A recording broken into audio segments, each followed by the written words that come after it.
ವಿದ್ಯಾರ್ಥಿಗಳೇ 7ನೇ ತರಗತಿ ಗಣಿತ ಪೂರ್ಣಾಂಕಗಳು ಎನ್ನುವ ಪಾಠದ ಅಭ್ಯಾಸ 1.4ರ 3, 4 ಮತ್ತು 5 ಪ್ರಶ್ನೆಗಳನ್ನು ಈ ವಿಡಿಯೋದಲ್ಲಿ ಬಿಡಿಸೋಣ.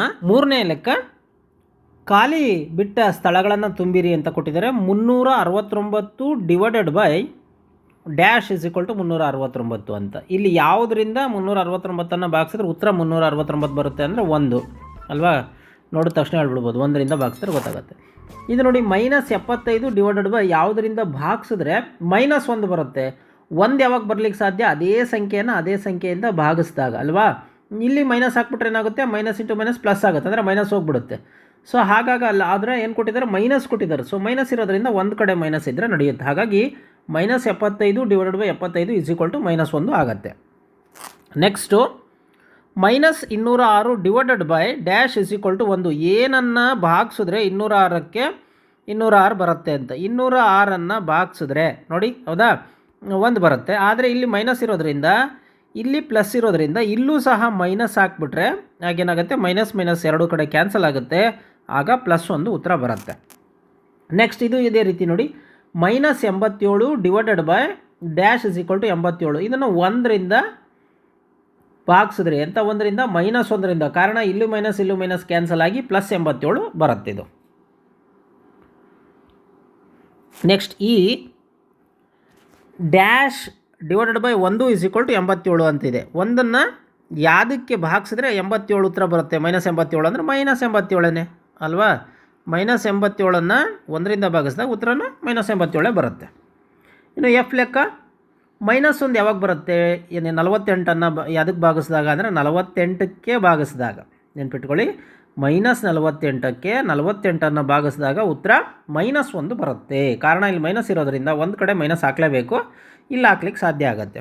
ಈಗ ನೋಡಿ 20 ಜಿ ಲೆಕ್ಕ, 20 divided by dash is equal to -2 ಅಂತ.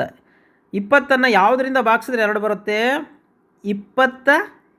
20ಅನ್ನು 10ರಿಂದ ಭಾಗಿಸಿದ್ರೆ ನೋಡಿ, 10 1 12, ಆದರೆ ಮೈನಸ್ ಇರೋದ್ರಿಂದ ಇಲ್ಲಿ ಮೈನಸ್ ಹಾಕ್ಬಿಟ್ರೆ ಆಯ್ತು, -10 ಹಾಕ್ಬಿಟ್ರೆ ಆಯಿತು, ಹೌದಾ? -10 ಹಾಕ್ಬಿಟ್ರೆ ಮುಗಿಯುತ್ತೆ. ನೆಕ್ಸ್ಟ್ ಇಲ್ಲಿ ನೋಡಿ, divided by dash divided by 4 is equal to 3. 4ಅನ್ನು ಯಾವುದಕ್ಕೆ ಭಾಗಿಸಿದ್ರೆ 3 ಬರುತ್ತೆ ಅಂತ ನೋಡಿದಾಗ ನಾವು ಇವೆರಡನ್ನು ಗುಣಿಸ್ಬಿಟ್ರೆ ಸಾಕು, ಗೊತ್ತಾಗ್ಬಿಡುತ್ತೆ. 4 3 12 ಅಂತ. ಅಂದರೆ 12ಅನ್ನು 4ರಿಂದ ಭಾಗಿಸಿದಾಗ ಉತ್ತರ 3 ಬರುತ್ತೆ. 4 3 12 ಆಗುತ್ತೆ ಉತ್ತರ. ಈಗ 4ನೇ ಲೆಕ್ಕ, A divided by B is equal to -3 ಆಗುವಂತೆ 5 ಜೊತೆ ಪೂರ್ಣಾಂಕ ಎ ಬಿಗಳನ್ನು ಬರೆಯಿರಿ. ಅಂತಹ ಒಂದು ಜೊತೆ 6, -2, ಏಕೆಂದರೆ 6 divided by -2 is equal to -3 ಆಗುತ್ತದೆ ಅಂತ. ನೋಡಿ, ಇದರ ಅರ್ಥ ಏನು ಅಂದರೆ, ಯಾವುದೇ ಎರಡು ಸಂಖ್ಯೆಯನ್ನು ಭಾಗಿಸಿದ್ರೆ ಉತ್ತರ -3 ಬರಬೇಕು ಅಂತ. ಯಾವುದೇ ಎರಡು ಸಂಖ್ಯೆ ಭಾಗಿಸಿದ್ರೆ ಉತ್ತರ -3 ಬರಬೇಕು. ಅವರು ಒಂದು ಕೊಟ್ಬಿಟ್ಟಿದ್ದಾರೆ ಆಲ್ರೆಡಿ. ಯಾವುದದು? 6 divided by -2 is equal to -3. ನಿಮಗೆ ಇನ್ನೊಂದು ಸಿಂಪಲಾಗಿ ಹೇಳೋದಾದರೆ 3 ಮಗ್ಗಿ ಬರ್ಕೊಂಬಿಡ್ರಿ, ನಿಮಗೆ ಗೊತ್ತಾಗ್ಬಿಡುತ್ತೆ. ನೋಡಿ, 3 1 3, 3 2 6, 3 3 9, 3 4 12, 3 5 15. ಇದನ್ನು ಯಾಕೆ ಬರೆಸ್ತಿದ್ದೀನಿ ಅಂತ ಈಗ ನಂತರ ಹೇಳ್ತೀನಿ ನೋಡಿರಿ. 3 6 18. ಅವರು 5 ಕೇಳಿರೋದ್ರಿಂದ ಎಷ್ಟು ಕೇಳಿದ್ದಾರೆ? 5 ಜೊತೆ ಕೇಳಿದ್ದಾರೆ, ಒಂದು ಆಲ್ರೆಡಿ ಇದೆ. 3 6 18. ಈಗ ನೋಡಿ, ಎರಡನೇದು ಏನು ಮಾಡ್ತೀನಿ ನಾನು ಅಂತಂದರೆ, ಇಲ್ಲಿ ಈ ಕಡೆ ನೋಡಿ, ಇಲ್ಲಿ ಏನಿದೆ 18, ಆ 18 ಡಿವೈಡೆಡ್ ಬೈ ನೋಡಿ, 18 ಡಿವೈಡೆಡ್ ಬೈ -6 ಬರೀರಿ. ಅಲ್ಲಿಗೆ ಉತ್ತರ ಏನು ಬರುತ್ತೆ? -3 ಆಗುತ್ತೆ. ನೋಡಿರಿ, ಅರ್ಥ ಆಗ್ತಿದೆಯಾ? 18 ಡಿವೈಡೆಡ್ ಬೈ 6, ಎಂಥ 6? -6. ಮೈನಸ್ ಇರೋದ್ರಿಂದ ಈ ಕಡೆ ಎಲ್ಲ ಮೈನಸ್ ಹಾಕ್ಕೊಂಡ್ರೆ, ಅದಕ್ಕೆ ಇದಕ್ಕಾದ್ರೆ ಹಾಕ್ಕೋಬೋದು ನೀವು, ಹಾಕ್ಕೊಂಡ್ರೆ -3 ಆಗುತ್ತೆ. ಅದೇ ರೀತಿ ಮೂರನೇದು 15 ನೋಡಿ, divided by -5 is equal to -3. ಅದಾಯಿತು. ನೆಕ್ಸ್ಟ್ ಈಗ 12 ತೊಗೊಳೋಣ. ನೋಡಿ, 12 divided by -4 is equal to -3.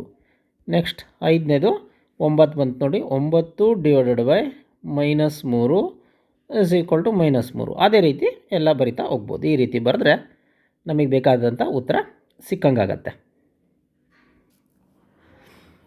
5ನೇ ಲೆಕ್ಕ, ಮಧ್ಯಾಹ್ನ 12 ಗಂಟೆಗೆ ಉಷ್ಣತೆಯು 0ಯಿಂದ ಮೇಲೆ 10 ಡಿಗ್ರಿ ಸೆಂಟಿಗ್ರೇಡ್ ಇತ್ತು.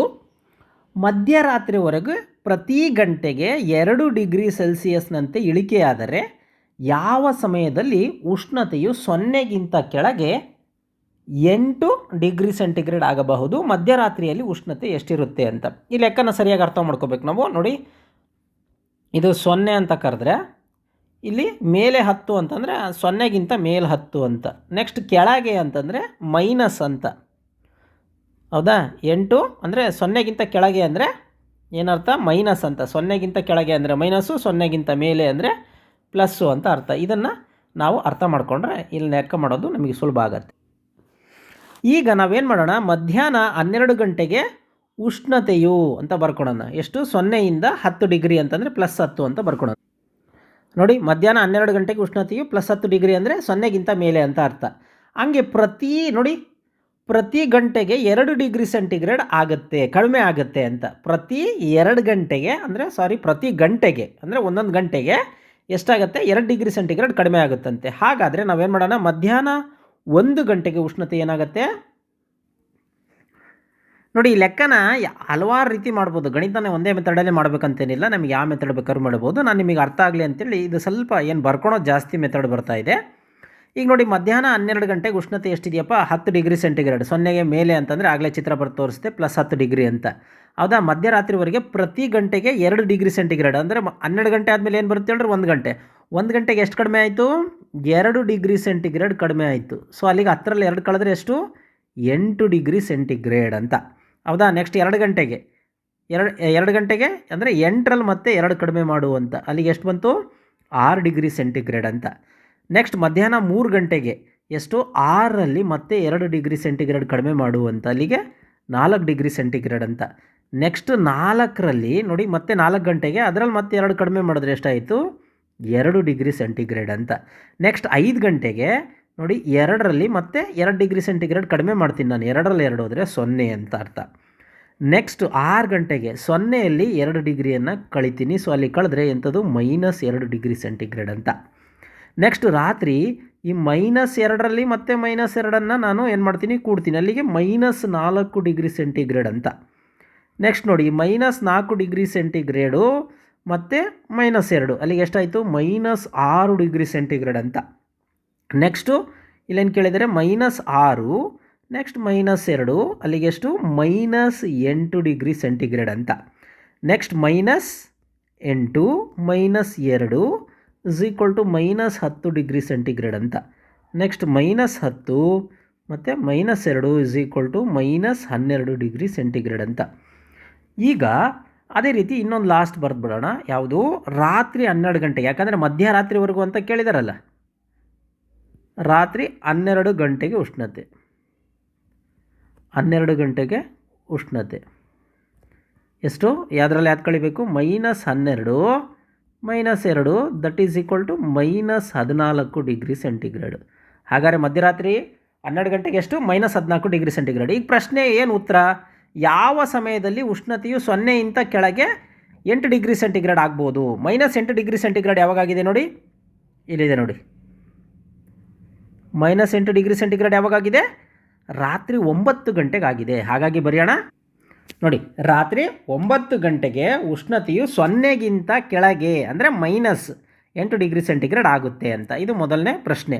ಇನ್ನು ಮಧ್ಯರಾತ್ರಿ ಉಷ್ಣತೆ ಎಷ್ಟಿರುತ್ತೆ? ಮಧ್ಯರಾತ್ರಿ ಅಂದರೆ ಮಧ್ಯಾಹ್ನ 12 ಗಂಟೆಯಿಂದ ಮಧ್ಯರಾತ್ರಿ 12 ಗಂಟೆವರೆಗೂ ಎಷ್ಟು ಉಷ್ಣತೆ ಇರುತ್ತೆ ಅಂತ. ಅಂದರೆ ಎಷ್ಟಿರುತ್ತೆ 12 ಗಂಟೆಗೆ ಅಂತ. ಸೊ 12 ಗಂಟೆಗೆ ಎಷ್ಟು ಉಷ್ಣತೆ? -14 ಡಿಗ್ರಿ ಸೆಂಟಿಗ್ರೇಡ್. ಅದನ್ನು ಬರೆದ್ಬಿಟ್ರೆ ನೋಡಿ, ಮಧ್ಯರಾತ್ರಿ ಉಷ್ಣತೆಯು ಎಷ್ಟು? -14 ಡಿಗ್ರಿ ಸೆಂಟಿಗ್ರೇಡ್ ಆಗಿರುತ್ತದೆ. ಸೊ ಇಲ್ಲಿಗೆ ಲೆಕ್ಕ ಮುಗಿಯುತ್ತೆ.